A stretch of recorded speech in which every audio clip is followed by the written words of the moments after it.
کائنات که څوک تابع د خپل ځان غواړي دا به ښه تابعداري د سبحان غواړي.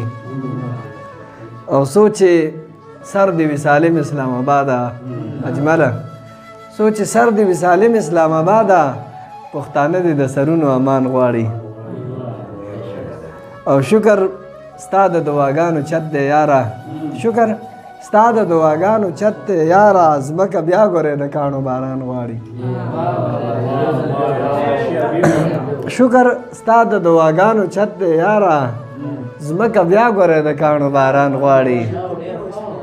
شکر ستا د دعاګانو چت دی یاره، ځمکه بیا ګورې د کاڼو باران غواړي.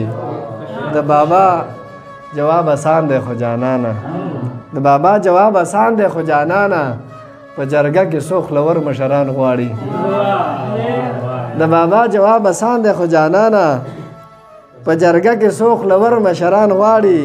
زه په خپله مړی مړ یم پښتون یم، زه په خپله مړی مړ یم پښتون یم، دا سړی مانه د څه شي تاوان غواړي.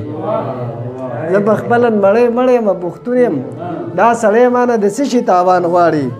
دا د چا بچي د لوږې نه جړېږي، دا د چا بچي د لوږې نه جړېږي، دا د چا بچي د لوبو سامان غواړي.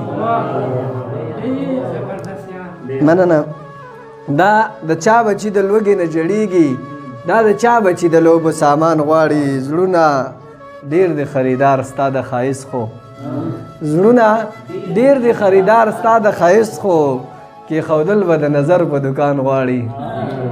زړونه ډېر د خریدار ستا د ښایست خو، کېښودل به د نظر په دکان غواړي. او اجمله هر مین زړګی بانه کې وه حسینه، هر مین زړګی بانه کې وه حسینه، او سرمنه د وجود د جانان غواړي. ډېره مننه. تر هغې د مین نشوه جړه ختمه، تر هغې د مین نشوه جړه ختمه، چې تر څو نه وه د زړه درزا ختمه. تر هغې د مین نشوه جړه ختمه، چې تر څو نه وه د زړه درزا ختمه. زه انکار د کائنات د ښکلا نه کړم، زه انکار د کائنات د ښکلا نه کړم، خو په حسن کې د یاره پتا ختمه. زه انکار د کائنات له ښکلا نه کړم، خو په حسن کې د یاره پتا ختمه. انتظار مې د مرګي حله شروع کو، انتظار مې د مرګي حله شروع کو، چې شوه تمه د راتلو د اشنا ختمه. انتظار مې د مرګي حله شروع کو، چې شوه تمه د راتلو د اشنا ختمه. او څنګ تیارې به د دنیا مې کړې بې لارې، څنګ تیارې به د دنیا مې کړې بې لارې، لا په زړه کې زما نه د رڼا ختمه. او څنګ تیارې به د دنیا مې کړې بې لارې، لا په زړه کې زما نه د رڼا ختمه. آینې ته چې ودرېږم ځان ته وایم، آینې ته چې ودرېږم ځان ته وایم، دا ځواني خاني تر نن د سبا ختمه. آینې ته چې ودرېږم ځان ته وایم، دا ځواني خاني تر نن د سبا ختمه.